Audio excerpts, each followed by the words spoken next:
Hello everybody, welcome back to CJ Explores. We're Charlotte and Corey Jacobson and we're going to tell you all about the Big Lap of Australia. So we have just finished a 7-month road trip around Australia and there was so much research going into this. So we are going to answer all the biggest questions that you might have that we had at the start, and also we're going to answer some of the other questions that were submitted to us on Instagram and YouTube. Woo! We set off for our Big Lap in August of 2020 and we started researching in the late 2019. I think it was around Christmas time that we had the idea, when our lease was up in our apartment, just to pack all our stuff up in our car and go and do the Big Lap of Oz and see so much of the country that we had missed before. The first major thing that I was researching was how long was this trip going to take? The length of your Big Lap is completely dependent on how much time you have. However, there is a minimum time frame that we would recommend if you want to see a lot of things, tick off every state and do a lot of activities, and we reckon you need at least 6 months to do the Big Lap.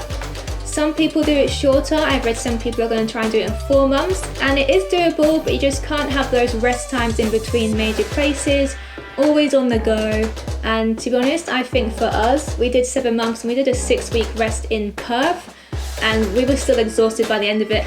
We didn't even tick off Uluru or Tassie, so technically we missed a few things on our lap and it still took us 7 months to complete back to Gold Coast. We did go all the way around the country though. We did go all the way around the country. We did do a lap. We saw heaps and heaps and heaps, but there's still so many things that we missed. We met people on the road that had been on the lap for a year and they'd only covered 2 states. We met people who were on their second lap within like 2-3 years. It's really crazy the amount of time that people spend on this trip. But there's also backpackers there and they're just humming through it, going to the major destinations and just doing it in a couple of months, 2 to 3 months. But I think that we would definitely recommend a minimum of 6 months. Okay, now another big concern for people is money and how much does the Big Lap cost to do. We came in pretty well under budget in terms of fuel. How much did we spend in total? We spent just 3,750 Australian dollars on fuel. You're probably thinking, whoa, that is crazy, because when we were researching, we were finding figures within the $7,000 mark plus, but we had a hybrid car and that made a lot of difference. It was a good thing and a bad thing. Yeah, so we'll talk more later when we talk about vehicles, but we had a 2-wheel drive hybrid and the main thing for us is that our fuel cost was so low. We'd be going to the petrol station, filling up, and then our friends would go and it would be twice as much. Double, yeah. At least double. But again, if you're going to do all these off-roads, a lot of forward driving, that is going to go up and it depends on your vehicle. On the topic of money, I guess you're wondering how much does the Big Lap cost altogether?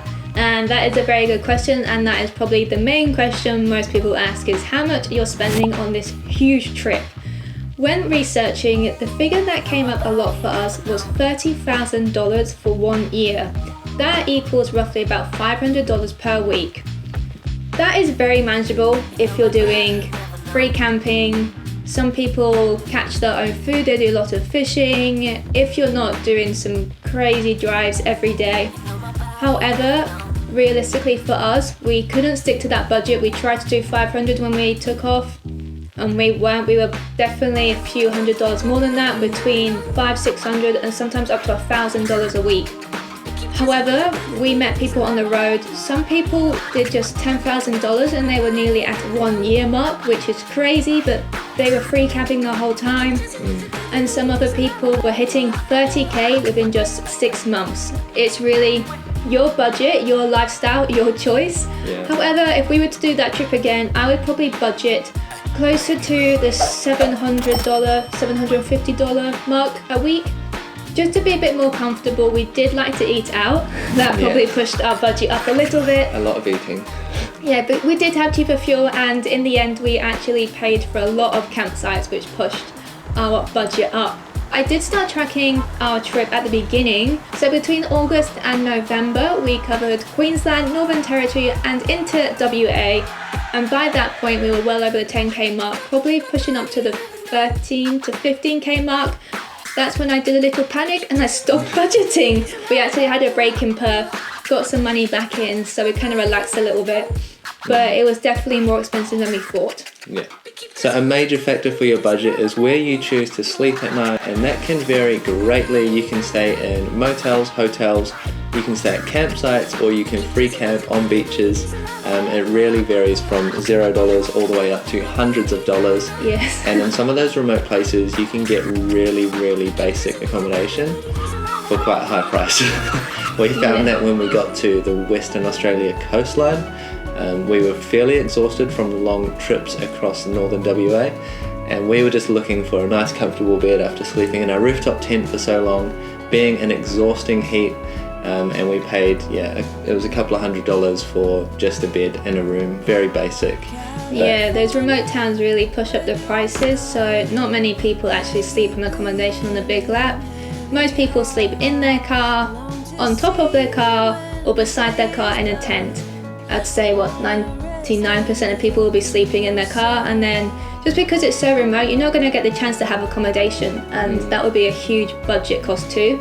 So, but you can definitely have little breaks and stop in accommodation. Just be aware, if you're in the more remote areas out of the cities, those prices are going to be high. Yeah, you don't get the bargains like you do in the cities. No. Now, for a food budget, what would you recommend would be a good budget per day?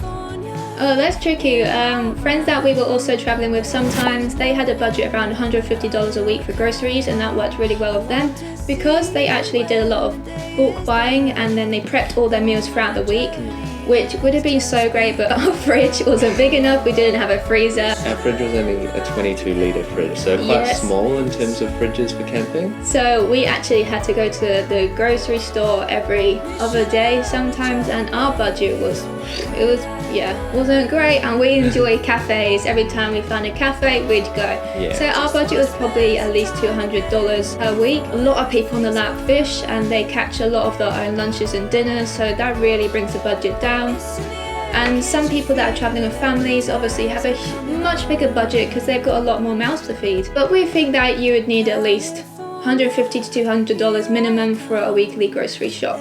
Now, this is the next big question. What vehicle should you take?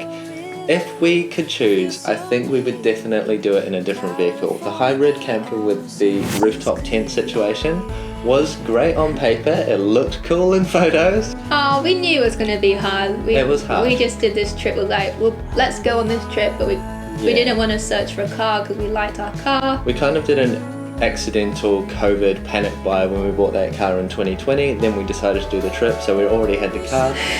But yeah, we would totally do it in a van, probably next time. I would choose a van, kitted out inside with a little fridge, somewhere to sit in. However, the majority of people say you need to do the lap in a four-wheel drive. Yes, very, very Australian to do the big lap in a four-wheel drive. And we actually had that experience when we did the southwest of WA.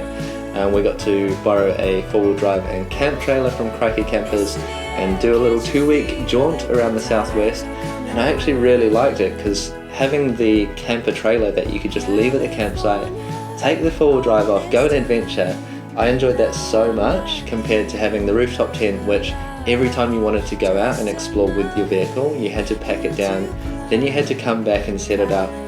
Often we didn't stay out late because we didn't want to set up the tent after dark. Yes. So it did make the logistics of camping a little bit trickier. So definitely having a van you can just pull up and jump in the back and sleep in, or having a camp trailer that you can leave at camp, I think are the best two options for vehicle setups. Yes, definitely. Like for us, the main thing we took away from this trip, that is if we were ever to do it again, or if we want to give people advice if they ask, think of the lifestyle that you want to lead on the road. Do you want to be full of adventure? You don't care about getting dirty and camping, then a four-wheel drive's for you, go for it. If you want to work online, if you want a more chilled out lifestyle, you want somewhere to cook indoors, to relax in the evening, get a van, convert your own van or buy an already converted van. There's so many. One thing I noticed on the road that people were upgrading their cars on the lap. So some people started off in a rooftop tent and then they went to a four-wheel drive, like maybe a larger one they could sleep in, and then some people would eventually go to a van or even a camper van or a motorhome. There was definitely a transitional phase. Yeah. It tended to sort of match up with as people got older too. So you'd start in your 20s and like sleeping in the back of your car. 30s would be like, okay, rooftop tent on a four-wheel drive. 40s and 50s would be like a nice camper van. But it also depend on how long they're doing the trip for and if they're earning money. Some people who were like, we're going to do this trip, we're going to be like digital nomads. A few months in, they were like, actually, I can't work on my laptop on my lap like this in a tent, which is what Corey found. I think the first night I had my laptop out in a tent thinking, whoa, this is a life. And then a few weeks in, I was like, this is not the life. And what I would have given to be able to sit inside a camper van at a little sofa on a little desk doing some work on the laptop or just cooking indoors and not having to worry like the sun's setting, we need to quickly make food, or oh no, the mozzies are coming. That was really something that we took away from. So we'd definitely go with 4-wheel drive or a van. So that takes us to our next point, and if you are going to work online or if you do want to try and grow a social media presence, so that brings us on to the next question, which is internet and network coverage. If you're planning to work around Australia or if you're trying to build a social media presence, what's the internet like and what did we do to try and get the best? So there's 2 internet providers that you can choose from on your lap. It is Telstra or Optus Mobile. Overall, Telstra has a reputation of being the best provider for coverage around all of Australia, but there were some pockets where Optus actually were better. We decided to go with Telstra. Originally when we lived in Brisbane we had Optus, and my idea was to keep Optus on our mobiles and buy a Telstra dongle. That didn't get through to Corey. There was a miscommunication there and he cancelled our Optus mobiles and got Telstra for our mobiles and Telstra dongle. So we found that our Telstra dongle actually wasn't too great, was it? No, the network signal to the dongle seemed to be weaker than it was to our phone, even though they were all on the same network. We were getting really, really slow upload and download speeds through the dongle, so what we ended up doing was just hotspotting our mobile connection to our laptop so that we could upload and download and do all the work that we needed to do on the road. But the dongle didn't really work out. We just ended up getting very, very large data plans on our mobile through Telstra. We got a special offer and we just stuck with that for the rest of the trip. So that's what we would recommend. You seem to get a really, really good network connection through your phone rather than a Wi-Fi dongle. Yeah, we ended up selling the dongle in Perth and we didn't use it for the second half of our trip, just used on mobiles. However, when it comes to actual internet coverage in Australia, it's not that great, to be honest. If you're in the cities, obviously you're going to get pretty good service, but sometimes even in the cities we really struggled to get some really good, it's more for you for work, download and upload speeds.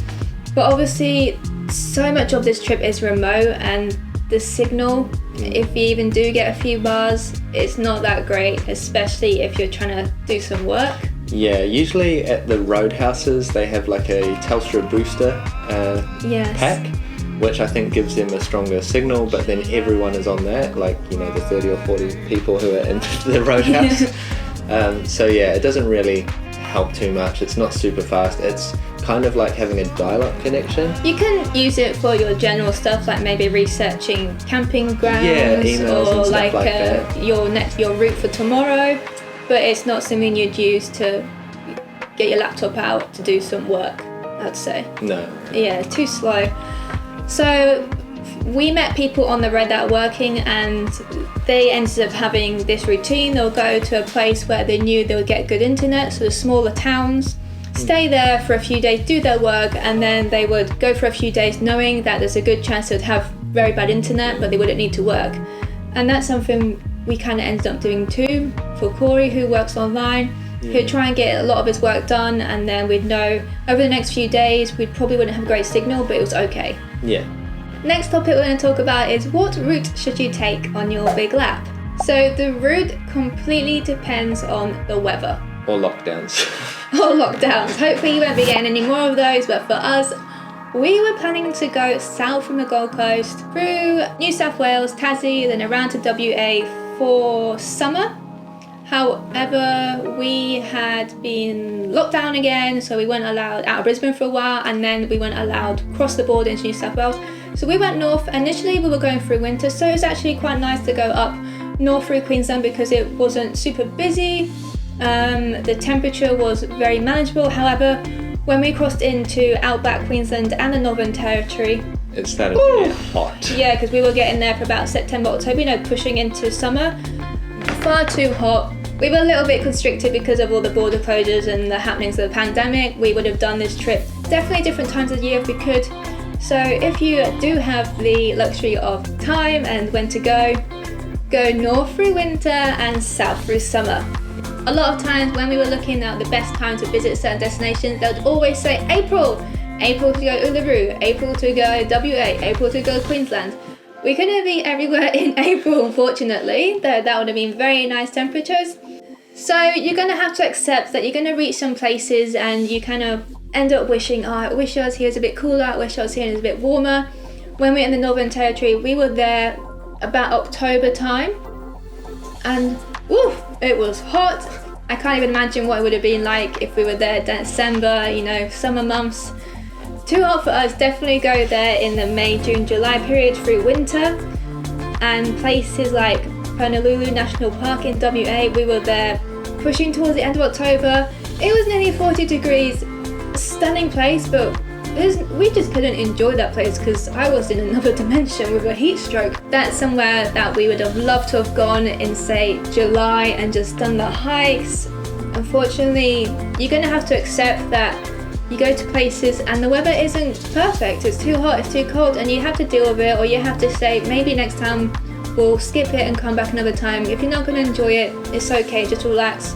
Obviously, places like Uluru, definitely somewhere you want to go in the cooler months, though you need to be aware during the night and the mornings that it's going to be very cold, so have your sleeping blankets and your coats. If I had to do my route again, I would make sure I'll be in Tassie for January for the summer months. I would be in WA for maybe the shoulder months, maybe spring or autumn. Queensland and Northern Territory, like tropical North Queensland, Northern Territory for winter. And then you'd probably want to try and get Uluru for those winter months too. Well, yeah, I think that's very doable. So just kind of following the map around in a clockwise direction and making sure you're in those certain places at those times of year. Yes, a lot of people kind of sometimes do a figure 8 as well, because obviously you want to get that central Uluru, Alice Springs, or sometimes they go around and they go down or up to Uluru and then they go back on themselves and continue around. Now we're going to talk about some of the issues we encountered and some things that you can prepare for when you're on the big lap. A trip of this magnitude means that there can be some problems that you may encounter on the road. One of the major things that people are always concerned about is their car breaking down, having car issues, and we had a new car, so we were pretty comfortable with the fact that we could rely on our car. However, we have done trips in the past with older cars and vans that are broken down, and it's so stressful. And even though I did consider for a little bit maybe getting a van to do the trip, I think for us we just didn't want to risk getting rid of a new car that we could rely on to have the van. That, to be honest, there were no vans around this time. This was when everything was all sold out because it was pandemic times. However, the risk of them breaking down, and we met so many people on the road that had car issues. Yeah, there was a lot of stories. Our friends, Destination Defender, how many times did they have visits to the mechanic workshop? Yes. But the main thing is, there's always a mechanic or a workshop somewhere. Everyone always gets fixed in the end and back on the road. It's just something you need to accept. It's going to happen probably. You're going to get flat tires. You're going to get, chipped windscreens. That's going to happen when you're traveling on the road for months on end. Just definitely have it in your budget. If you have an older vehicle, have a little contingency plan just in the back there, in case you break down and you need to get towed, and then have sort of like a few $1,000s outlay for repairs or anything like that. It's good to just have a little backup plan. An emergency fund. Yeah. So there were some times when we were traveling and we were on a very, very long highway and our fuel gauge was getting lower and we weren't quite sure when the next fuel stop was going to be, because sometimes on your map it says there is one coming up, and then you get there and it's closed, no one's there, or they're shut for the day. So keeping topped up, especially when you're in those outback sort of Queensland, Northern Territory, WA areas, just keeping that fuel topped up at every opportunity and not setting out on a big drive without sort of having a full fuel tank is generally a good rule of thumb. So most people who have a four-wheel drive, they usually carry a jerry can, so they've got a little bit of extra in the back. But because we had a little petrol hybrid car, we didn't really have anywhere to store a jerry can, so we just kind of had to keep it topped up every time we passed a fuel station. We knew we had a few hundred kilometers to go. We'd just make sure there was plenty of fuel just in case after the few hundred kilometer stretch that fuel station was closed. Another thing to consider is that you are going to be very remote on a lot of this trip. So as well as fuel, you need to make sure that you have enough groceries and water for this trip.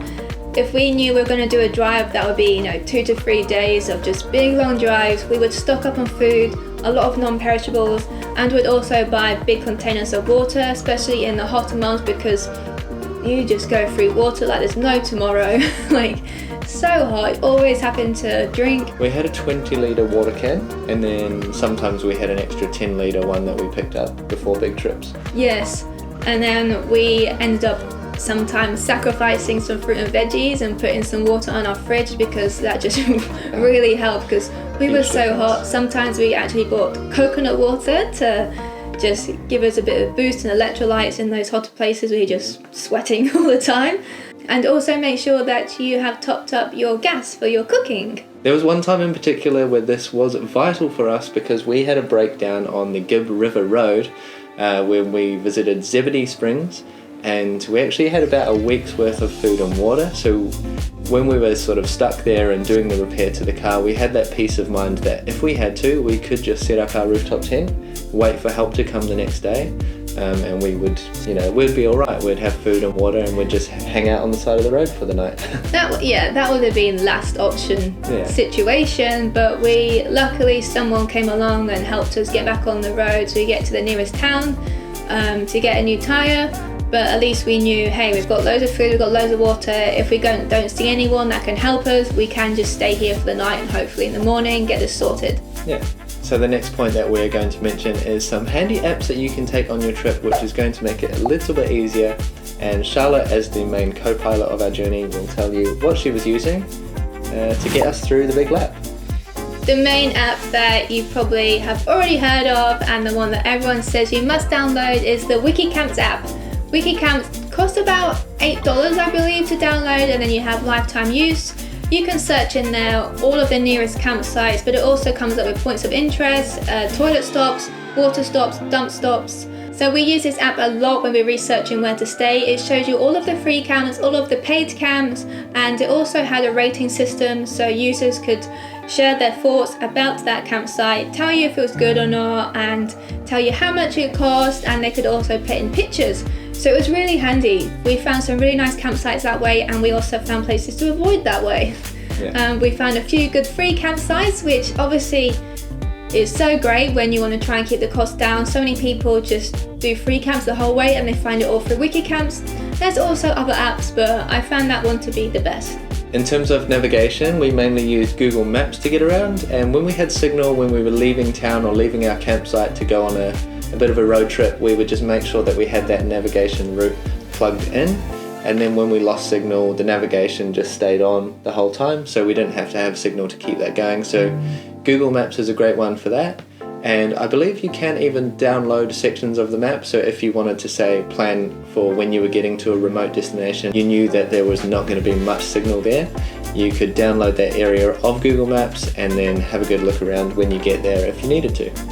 Yes, and that was also true with WikiCamps. You could download it all offline and then you could use it without your internet service. Another app that our friends were using in WA actually was one called Shark Smart, and this was pretty cool because people could track shark sightings. So if you wanted to go and spend a day at the beach swimming or surfing, you would go on the app, see if there had been any recent sightings, and then you make a decision whether you'd want to go into the ocean or not. I think that one was just for WA, but there could be similar ones in other states, but we hadn't looked. When we were searching for fuel on the road, sometimes we would use a fuel searching app, which would give you locations of fuel and prices that would be at those locations. But another handy one to have was the 7-Eleven app, which you can lock in the fuel prices. This is not a paid sponsorship. But 7-Eleven, you can, if you see a good price, or you can search prices in your area, you can lock in that price, and then the next time you see a 7-Eleven, you can get that price no matter what the price is at the station you're at. So we found that quite helpful. Yeah, we used it a few times. It was pretty cool to turn up somewhere and know that the price you looked in was cheaper than the one they were currently showing. That was cool. More money for naughty treats. Alright guys, now that we've answered all the major questions, we are now going to answer some questions from Instagram and YouTube. Okay, what was your favourite place on the Big Lab? I think most of you already know this, but our favourite destination, and possibly because leading up to this we were in very remote areas, but when we got to the coast at Exmouth and we explored Ningaloo Reef and the Cape Range National Park, that just blew our minds. We didn't think that there would be somewhere so beautiful in Australia and so untouched and easy to access. We just loved it there so much, and we have a full vlog on that, as well as a feature in our top 10 WA, and it comes in at what position? 1! Number 1. Yes, well we did know that Australia obviously was full of beautiful places, and I had seen a lot of activity on social media like around Exmouth, but not being from Australia, even though we had lived there for quite a while, Ningaloo Reef and Exmouth isn't really spoken of much outside of kind of the road trip community. So if you ask the just general backpacker, you know, where are you going to go visit in Australia, I don't think many of them would say Ningaloo Reef, but No. It's incredible. One of my favourite places I've ever been to, and next time we go back to Oz, I definitely want to go and spend time there. It is just beautiful. Yeah, I think a lot of international advertising focuses more on the eastern states. You get a lot for Great Barrier Reef, and yeah, then you go down to Uluru, Sydney. Yes. Yeah. So Ningaloo Reef is very, very high on our list. In fact, it's the top favourite place in all of Australia. Okay, and this question is, what are your favourite places in WA for a road trip? Exmouth. Definitely would include Exmouth in that. However, I think the southwest edge, just amazing. Again, if you want to do a road trip in WA, go to Perth, hire a van, even a car, because there's lots of accommodation. You can stay at hostels and cruise along the coast through the Margaret River region down to Denmark, Albany, and then go across to Esperance, which has some of the most beautiful beaches in all of Australia. So picturesque there. The water is just insane turquoise colour. It's so clear. It just reflects the blue light out of the water, and it just shines on next to the white sand beaches. It's incredible. It really doesn't look real even when you see it in person. A place not worth the hype. This is controversial. I know Charlotte's one for this. Go. I don't know, I'm not sure. So this is very subjective, and it depends. Like some places we visited, we had bad weather, there's, I don't know, maybe busy or loud. That too. Yeah, the Mataranka thermal pool. Oh man, like... It looks so beautiful it in does. all the pictures online. It looks incredible, but we got there and there was just a whole roost Bat colony. of bats, all in the trees, in the palm trees above. Stunk to high And heaven. we were in the thermal pools, and there was just poo dropping in right next to us as we were in there. Oh yeah, I thought we were going to get some diseases from that. But then I spoke to people on Instagram who had been there. It was like before, or they went after us, and they said there was not one bat there. It was completely fine, no smell. We just got really unlucky, and I think bats, they just choose an area to nest in, and yeah, they'll be there for a while and then they moved on. But fortunately, I was like, we got there. I was like, well, it stinks, but let's go in. Went in, really nice and warm, very nice. But then this bat poo landed next to us, and I was like, we're out. So what we would recommend, we're not bagging on Mataranka thermal pools. No, it'd be amazing if there's no bats. But use social media to your advantage. Message some people who have posted stories from there, go to the location on Instagram and send them a message and see what they say for the day.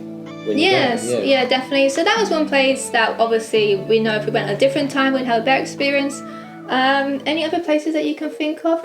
Honestly, for me, I wasn't too hyped on Northern Territory and Northern WA. I think that was because of the temperature. I think we were just so hot and tired from not sleeping because of the heat. Like I couldn't get too excited about the locations, but I know if I went back in winter, I think I would have a completely different experience. It's like that time we went to the Bungles in the Kimberley region, and it was so beautiful there, and we wanted to hike all of it, but it was like 40 degrees and it was just unbearable. We could only do a kilometre, and we had to get back to the the sanctuary of the air-conditioned four-wheel drive we were in. From that, actually, I'll lead on to this question, and it's places that surprised you the most. So for me, actually, I think that we really like Darwin City. Darwin completely took us by surprise because in my head it was just going to be an end-of-the-line kind of export city where, you know, a lot of our exports leave the country from Australia and travel up into Asia. But it was so much more than that. There was a lot of culture there. There was a lot of history with World War II and everything. Yeah, I loved it. We just found it so interesting to walk around and see all the sights, and there were some great activities there that you could go and swim in the harbour, and it was great, wasn't it? Yeah, really enjoyed Darwin. That was something that surprised us. I didn't know much about the city beforehand. Also fell in love with Melbourne. That felt like a very international city, very different from the rest of the Australian cities, which surprised me. Really enjoyed that. Denmark and Albany really took me by surprise because I didn't do any research. Charlotte did all the research, and it was such a nice change from travelling through Northern Territory and Northern WA, getting down to those cooler climates. We worked in Perth over summer, so we were kind of in the heat of summer in WA. Always hot. And then getting down to Denmark and Albany, heading into the Borenup forest and everything just felt a lot cooler and much more hospitable than the rest of what we were. Yeah, it felt more livable and reminded us a bit of home. Like, Corey's from New Zealand, I'm from England, and had like a nice community vibe in those towns. Same with Margaret River region. Though that was still a bit hotter, but yeah, definitely once we got south of Perth, even though we really did enjoy Perth, I don't know, we just fell in love with that whole southwest region. It was just a really nice, refreshing... You have a nice cool coastal breeze sometimes. Yeah, coastal breeze. The southerly was just very invigorating and refreshing. One place as well I have to mention is back in Queensland, Great Keppel Island. To reach Great Keppel Island, you have to go from Yeppoon, which is also a town that we didn't know much about, and we love Yeppoon too. That was a nice surprise. So that area was, that was a big surprise and somewhere that we hadn't heard much of before. It used to be like this 70s party island, and now you can just go and do a day tour there, or you can stay at like these kind of rustic, simple bungalows, but we would definitely stay there. Yeah. They were actually really affordable, but I don't know why we didn't. I think they were still very early in the trip and we were like budgeting, and now I'm like, we should have just stayed. Yeah. We walked around the island, we went swimming, did some snorkeling, and loved it. It was great. But we heard there's been a lot of news recently about some investment into Great Keppel Island, and they are looking at redeveloping it. So if you are planning this trip in 2023 or 24, maybe you will have some more amenities on the island to enjoy. Okay, and another question we have is, what is your favourite hiking destination in all of Australia? It's got to be Mount Kosciuszko. Yeah, number one. It's the roof of Australia. Yeah, it wasn't particularly a hard hike or challenging. It was just exciting hike. Yeah. Like, we went up in the ski lift, which was really cool, and it was really cold there, which was just really different. Lovely. After we had such hot weather for so much of our lap, and so it was when the cold weather was exciting. Finally had to fish out our warm coats. I think that was the first time and the last time we ever wore those waterproof coats. But it was just beautiful at the top of that mountain, and the walk was really nice. Reaching the summit was just a really lovely hike. But Thredbo as well as a destination, I think in summer and winter, it's very different to other places in Australia. It's like a little Swiss alpine village. Yeah. It's just, it's a great spot for mountain activities in the summer and winter. And we loved the vibe there. It was really cool. Also, some other highlights, I guess, for hiking for me. Bluff Knoll was epic. On a good hard day. work, but we got a good day. That was really lucky. Granite Skywalk in the same location, really cool, like very unique. I love Mount Cordeaux in Queensland. I just done that a few times and I just really like that hike. I love like the plateau. You can just sit there, have a picnic. That was really nice. There's so many more that I wanted to do, but when we got to that destination, it was too hot. So many hikes that I couldn't do. But we spent a lot of time hiking, particularly in southeast Queensland, all of the hinterland around Gold Coast and Sunny Coast. But there's just too many to name. So many hikes there. Yeah, go and check out our other vlog back in our Australia playlist and you'll see them all. Okay, what mistakes did we make along the way? probably our setup, underestimating how hot it was going to be, Yeah. not investing in a good fan. We just bought some rubbish ones and trying to like tent down, and then they just broke, and then we couldn't find one. We should, I don't know why we're so tight on budget sometimes, and then other times we splurge, but not on the right things. I think the main thing would just be the setup because of the lifestyle that we wanted it was good. on the road. Short-term setup would have been fine, but long-term, too hard. Definitely, It just hard. became really exhausting in the end, and we just had to sort of get back to home, didn't we? Yes. And we'll do one more question. How did you find balancing capturing images but also enjoying the moment? This is something I definitely struggle with at times. Well, that is a tricky one, and I think it's different for everyone, but for me personally, I have done an experiment on myself, and I have not taken a camera on certain trips to see if I was more in the moment, and I found myself regretting it because I didn't have something to edit when I came home. It was actually, I think it was when we went to Bali, and I wasn't really filming that much because we were there with some friends from school. Just wanted to be in the moment, and that was a little experiment I did, and I wish I had more footage from that trip because we had such a great time. Yeah, that's true, but then also I guess that's for you to make vlogs and personal videos, but in terms of making, Instagram and TikToks, like so many people do now on the lap, a lot of the times we actually didn't take any content. I think we were so tired and exhausted on so much of this trip.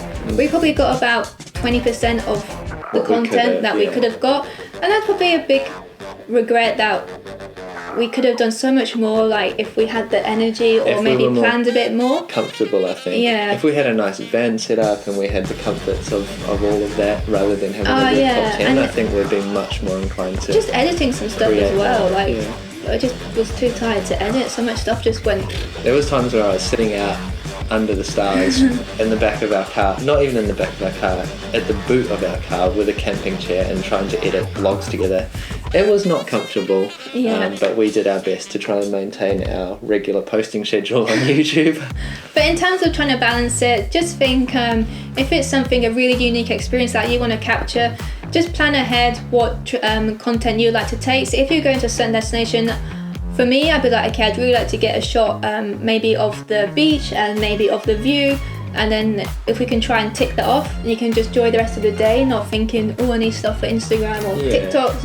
And if it's vlogs, I think we really enjoy the day, even with or without with a vlog. I think we enjoy creating vlogs more than Instagram because vlogs we can just, it's kind of just real time, whereas Instagram is a bit more like planned and set up and posing. But I find also as well, just as a side note, when I have the camera in my hand, I'm kind of looking more. I'm much more aware of my surroundings, and I'm looking for like a beautiful shot that we can share on our YouTube channel. Alright, last question. Would you do the big lap again? Yes, I would do it again. Ooh, we both said no when we finished. I feel like now I've stepped away from it for a while. If you gave me a proper nice motorhome in a van, I'll go for it. But I would never do a rooftop tent lap ever again.